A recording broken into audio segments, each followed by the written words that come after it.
All right. Um, so thank you for joining us and agreeing to do this. I'm happy to. Thank you. Awesome. So I figured I would just kind of dive in. I want to talk about. So you write in a whole bunch of different fiction genres. What spurs you to write in those particular genres? Just in general, but also like book to book. What? Um, a lot of it is my history growing up. Uh, I have always been just fascinated by science fiction and fantasy, comics, and then a little bit later horror. Mm-hmm. Um, and that's sort of my baseline. And then I got a little bit older. I got into gaming, Dungeons and Dragons, and stuff like that. So that was kind of like my base bedrock of interests. Um, so when I started writing, of course, I wrote stuff that was kind of derivative from those sources. And but I did have a job for, let's see, 6 or 7 years prior to starting as a novelist, where I was doing journalism and nonfiction. And I've always had an interest in stuff that was, besides that kind of a basis. I also had a lot of interest as a kid and when I got older. Westerns, detective fiction was like a big thing, and true crime stuff. And so the nonfiction, the journalism work kind of led into some of that. I haven't done a great deal of that commercially, but but I have managed to take away, kind of find a way to blend some of that stuff into my science fiction and fantasy and urban fantasy. I do a lot of that. So I'll have an idea. I really don't think in genres that much. I never really. My first book got called a genre blending book, and at the time, I remember I got a little bit of press from it because that was sort of a new thing. It was a new buzzword. It was genre blending. And what I had really done is I really hadn't written my first novel. I didn't go like, I'm going to write a weird Western, which is a derivative of steampunk. That's going to have elements of this and this and this and this. And I just was writing for pleasure. And I was kind of curious whether it might get purchased or not. I was pretty dismissive because I was like, who's going to want this freaky Western? But I had never heard of the term weird Western. I was familiar with steampunk, but I would never in a million years have considered what I was writing as part of a steampunk genre. Right. So those kind of labels sort of came later when other people read it, and they attached that to me. And one of the things is kind of, it's interesting and a little unfortunate is there are not a lot of writers who can write whatever genre they want to. If you get some success in a particular genre, you're usually kind of stuck in that genre. That's why you have a lot of writers. One of the things I'm working on right now is a suspense book. It's got some supernatural elements in it, but I'm trying to tone those down and focus more on other elements. On it is going to have like a ghost. It's going to have a ghost story and like a ghost in it. But my agent was like, "Well, we might publish this under a different name," and I'm like, "Why?" And she's like, "Well, because you're associated with these genres, and people kind of expect those things from you." So I have a novel coming out from Audible that is a space opera. There's nothing supernatural in it. There's actually quite a bit of like kind of super science, almost like Ooh, like hard science fiction. It's well, and it's almost like science to the point of being almost indistinguishable from magic. So it is still fantastic, but it is a totally different thing, and that is being published under my name because I had done some other work with Audible, and they published some of my print books as audio books, and they've done pretty well for them. So this will be interesting to see how this gets received because it is something that I have not done before under my name that is going to be coming out and under my name. So we'll see how it goes. It'll be like a little experiment. Yeah. It'll be that, and then the novel will be coming out under a different name, and we'll see how those get received back to back. So so yeah, I never really thought about. I don't usually think about genre. That's usually kind of like the last consideration. And a lot of times I get told what genre I'm writing in by someone else because I'm uh, not really trying for that. So I hope that kind of Yeah. answers. I think a natural follow up to that is then where do you start with your stories? If not genre, where do you tend to enter your stories in the conception? Um, a lot of stories come from literally. Stephen King in On Writing refers to it as bang pow. Um, this kind of comical collision of things in your brain.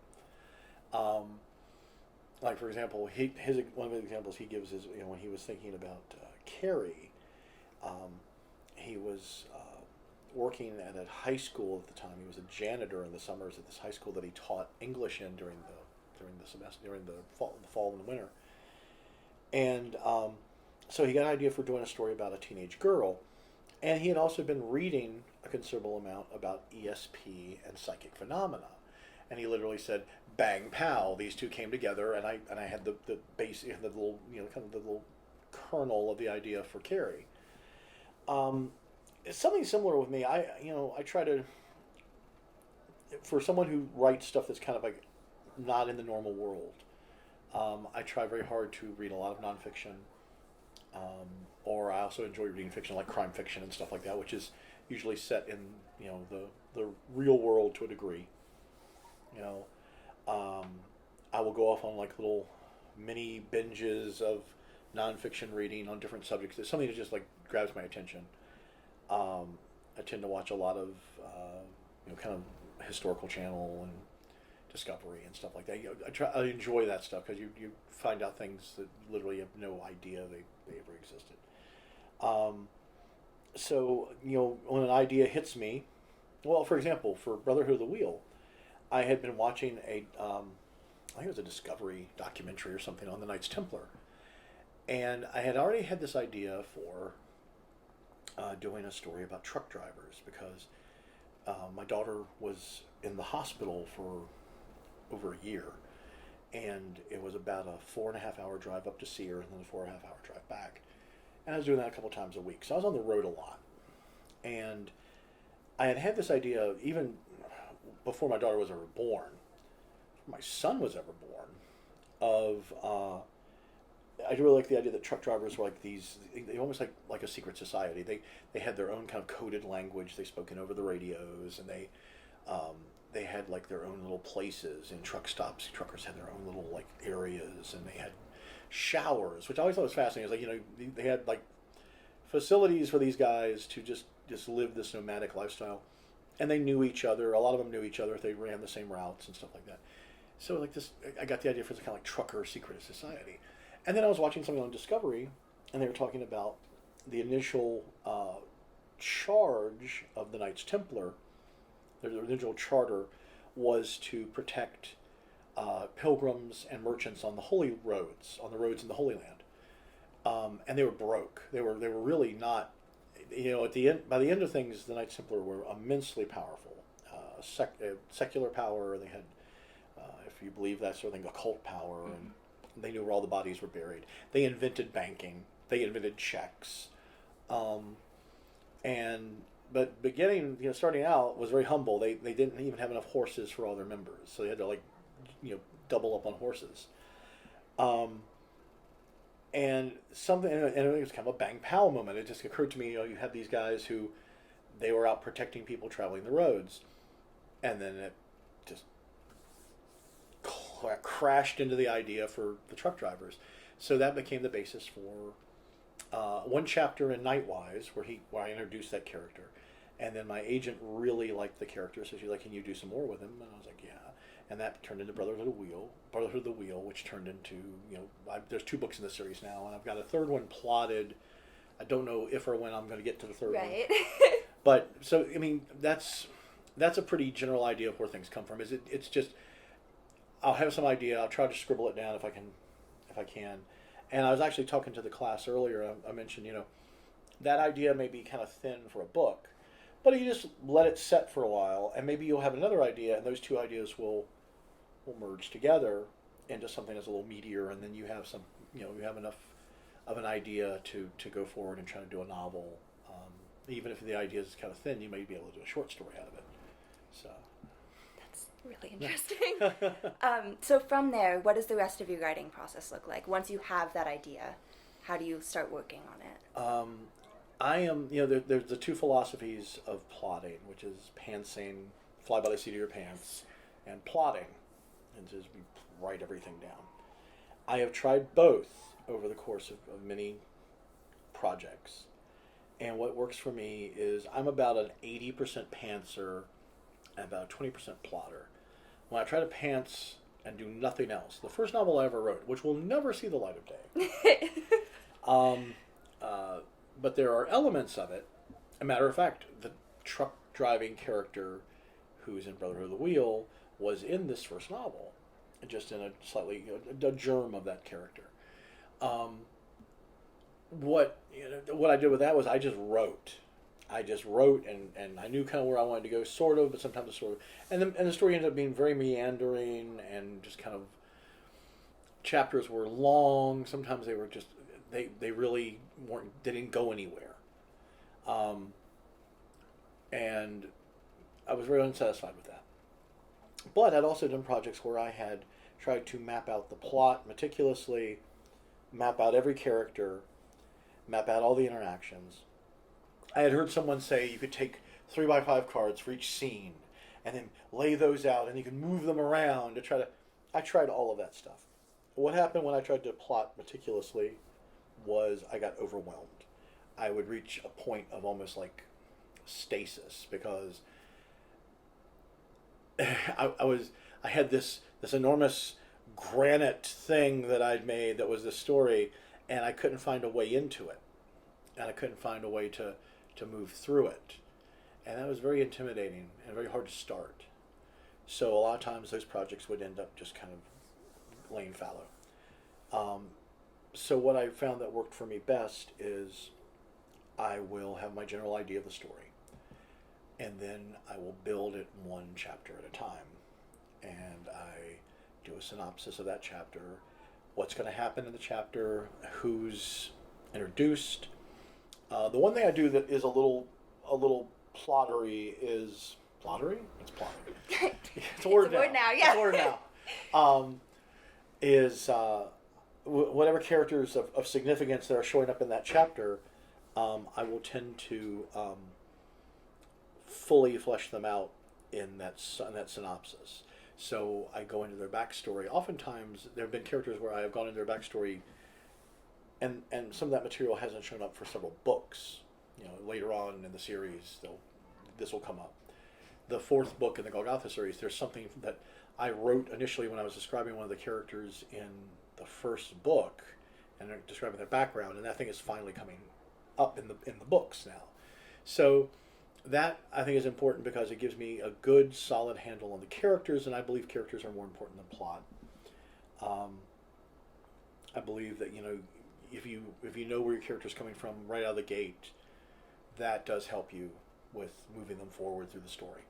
So I'll do a kind of bare bones description of the things I want to hit in the chapter, so it'll keep me on target. And I do the background of whatever major characters are showing up in that chapter. And then I write the chapter. And then I repeat. Wash, rinse, repeat. I just do the same thing with the next chapter. Write the summary. And sometimes I may take a day working on the summary. But it's worth it to me because it's still less time than trying to plot everything out. And there's more breadth to it. I can if I don't meet, I know I can meet the goals of that synopsis as what I need to hit in this chapter. So it makes the chapters a little more cogent. But if it doesn't get to exactly the same spot in the summary, which oftentimes it does not, the summary, sometimes I'll look back on them and say, well, I didn't do that. It's a good thing I didn't do it. So basically, it gives me a little bit of a roadmap, but it also lets me go off the road if I want to. But it keeps me on track for what I want to hit in every chapter, and that flows into the next chapter. And sometimes, I'll still move chapters around and things like that. As a book progresses, you'll hit a certain kind of critical mass, and then you can kind of start playing more with. A lot of times, near the end of a project, near the end of a book, I write the summaries after the fact because I'm on a roll. But I actually, Queen of Swords, I got out of that process for Queen of Swords, and I was very concerned about it. About halfway through the book, I got it back under control, but I felt like some of it was meandering, and I managed to address that before I got too far into the book. So that's my process as it is, but that's kind of how I try to take that idea and make it into something with some form to it. So you do write both novels and short stories. Does the process change when you approach short stories versus your novels? Yeah, it's almost like day and night, because, and it's hard to do after you've written some novels. It's actually difficult because you're used to being able to it's like sleeping on a queen size bed, and then you're sleeping on this little love seat. Yes.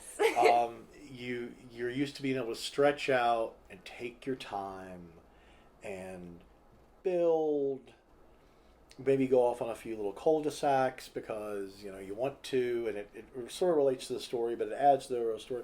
Short story, and actually it's funny because I just did a short story not too long ago. It's a Brotherhood of the Wheel series story that's going to be in an anthology called Predators and Petticoats, which comes out in a week or two. And it's all it's a fascinating premise. The whole premise of the anthology is women as the antagonist, the villain, or the hero, but being in a very kind of a dominant sort of a role through the whole story. And there's some really cool writers in there. And so I did this Brotherhood story for that. And after novel writing, I'm like, short story, that's like 20,000 words, something like that. And and I've done for some markets where 20,000 words would be okay for a short story. Some magazines, I did one for Amazing, and it was close to 20,000. But they wanted if I remember right, I think they didn't want more than 15,000, 10,000. So I literally had to rein myself in. I still had to get to all the points I wanted to. That's one of the downsides of being character development heavy, is it's much easier to develop characters in a novel than it is in a short story. So you have to learn to shorthand it. You have to learn to give a good description of the character with very little space, which it's challenging, which makes it fun. I mean, I do enjoy doing short stories, and I've done a lot of them in the last couple of years. Had invites to a lot of anthologies and magazine work.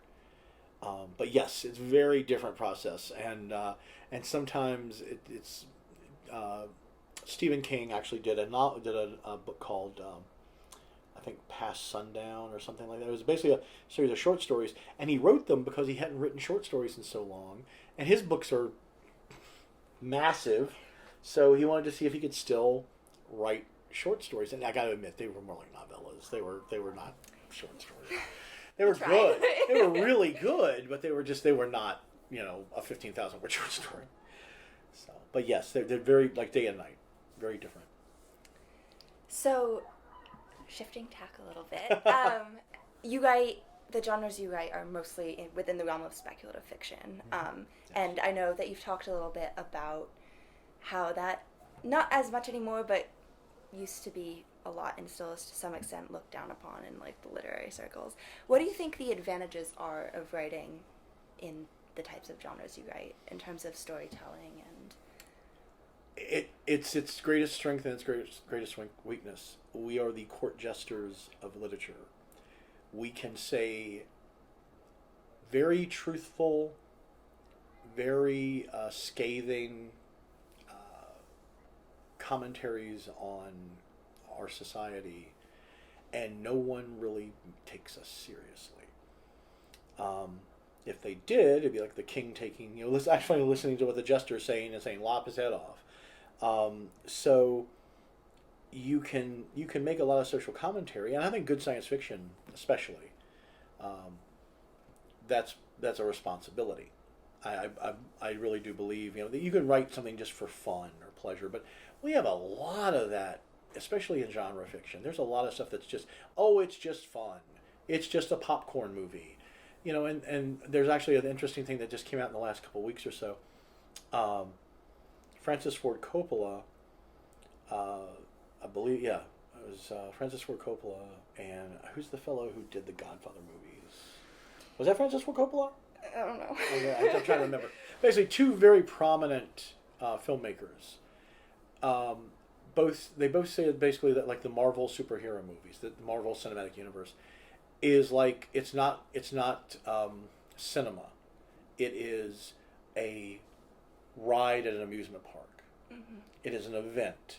You go, you eat crappy food, you scream and wee, and there's all sorts of like moments that make your heart jump fast, but it's not cinema. And they got a lot of clapback for that, but they also got a lot of people supporting them. Like Quentin Tarantino jumped in on their side on that too. So, actually funny because like Alan Moore, who made mm-hmm. his name as a comic writer, basically he quit superhero comics. He quit comics pretty much in general because he said they were ruining our culture because they're not really speaking to the things in our society that are important. Which is interesting, given what he's written. Yeah, I mean, Watchmen is definitely political commentary. I mean, V for Vendetta. Yeah, V for Vendetta. That's all it is. Yes, yeah, I mean exactly, and but what he's seeing is it's escapist fun, which there's nothing wrong with escapist fun, but there's plenty of science fiction, space opera, things like that are like. That was one of the things that made Star Wars so popular initially. Was we were coming out of like. The impeachment or Nixon's resignation and the Nixon era in Vietnam, the economy was kind of in the tank. Everyone was really depressed, and that's the reason things like disco and Star Wars. Right, it was like the simple good and bad. Right, it was just right. And it was just something to go have fun and not think.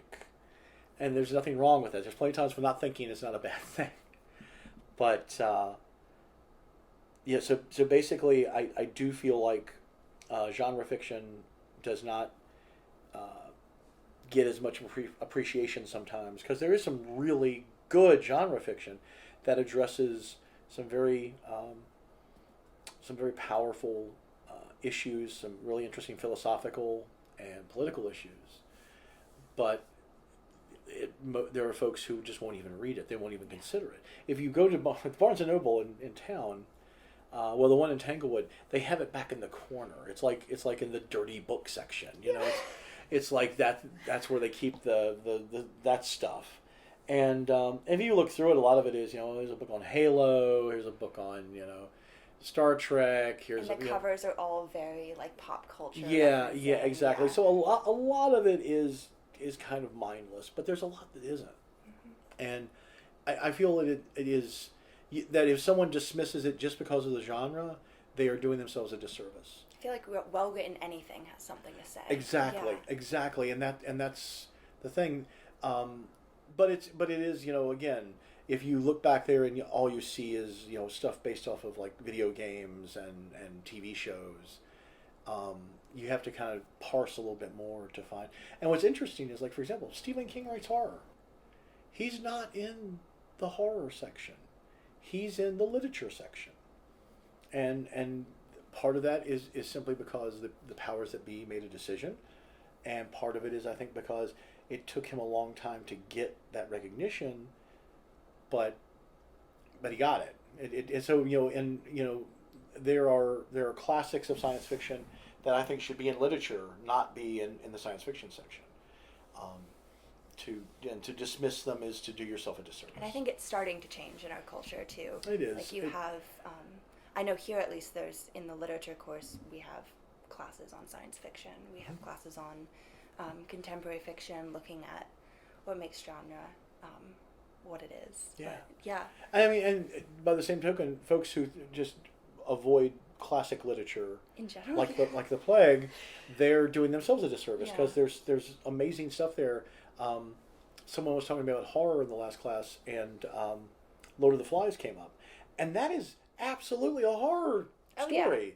It's terrifying, and it's terrifying in the way that I kind of like horror to be. It's very kind of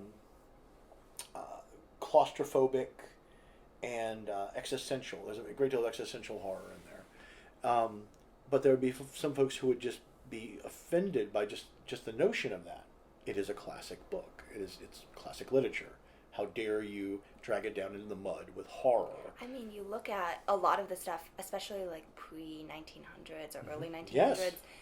blurs the line with genres so much. I Yes. mean, Wuthering Heights is one of my favorite classic novels, and it starts with a ghost story. Yes. Like, Catherine comes to the narrator as a ghost. Yes. And there was so much blurring before we had sort of this idea of what classic literature looked like. Yeah. I mean, Frankenstein is Yes. literally a science fiction.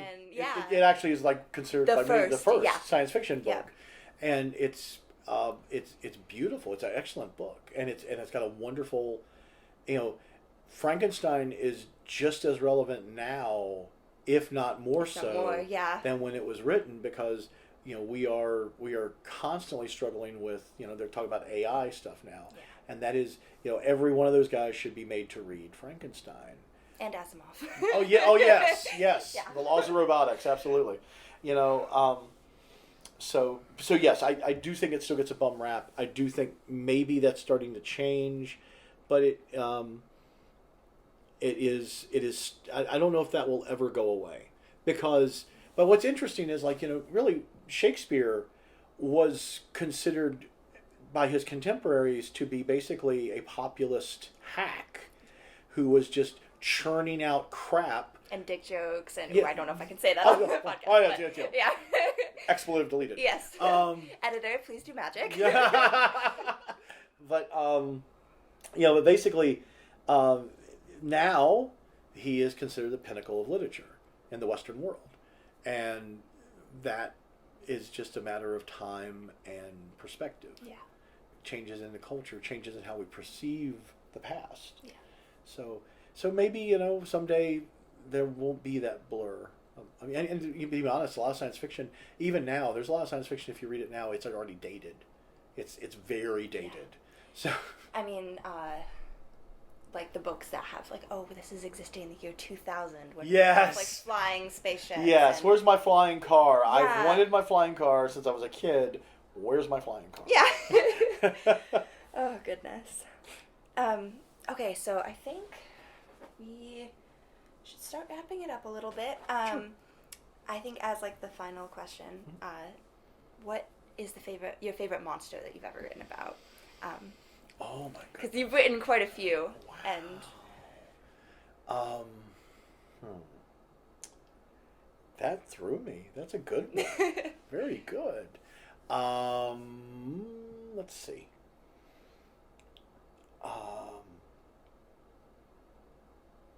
I am I'm fairly pleased with the bad guy in Shotgun Arcana, which is the second book in the Golgotha series. I'm really pleased by that book in general. I think it's one of my better books. But the main villain, spoilers, if you haven't read this and you have any intention of reading it, turn this off or turn the page or something. Go read the book first. And Yeah, then go come read back. the book and then come back. Yeah. I think that the main character is this guy named Ray Zeal, who is a smiling, arrogant cowboy. And he actually turns out to be the angel Raziel, who is been stuck on Earth, and has kind of gone a little crazy, and there, and basically, I tried to kind of go a little bit like, have you ever seen the movie The Prophecy with Christopher Walken as an angel, which is just the best casting ever? Oh yeah. Scary, crazy angel. Tried to kind of go a little bit with that. I was also thinking a little bit about Preacher, the comic series Preacher, and the TV show Preacher. But just the idea of an Old Testament style angel who is, just has no real value, has no appreciation and no real care for the people in this fragile little tissue paper world that he's walking through. He was a pretty good antagonist, and I'm pretty proud of him. and I'm trying to think if there's any others that I try to put a lot of work into my villains. I like last night when I did that reading, I wanted to come up with something for that chapter that was some kind of a bizarre monster, but I didn't want to use something that had already been used. Mm-hmm. So I kind of came up with a carriage ghoul because I thought that was again, that's one of the things with my idea of horror is very claustrophobic, and the idea of something that could kill a lot of people without, like, within a few feet of each other and they not know it is, I think, just terrifying. So and then lay eggs and I try to go a little overboard with that because I was like, again, that's actually something I hate. Symbiotic, the whole notion of, well, not even symbiotic, just parasitic things, alien. I just it just freaked me out. So yes, but I think Raziel might have been a good villain, one of my better villains. So right. I gotta make a better one after him. Yes, so gotta keep raising the bar. Exactly. To be continued. So well, thank you so much for this. Thank you. I've had a wonderful time here. Students have been amazing. The professors have been amazing. Hospitality has been wonderful. I've had a great time. I hope I get to come back. Yes, we hope so too. All right.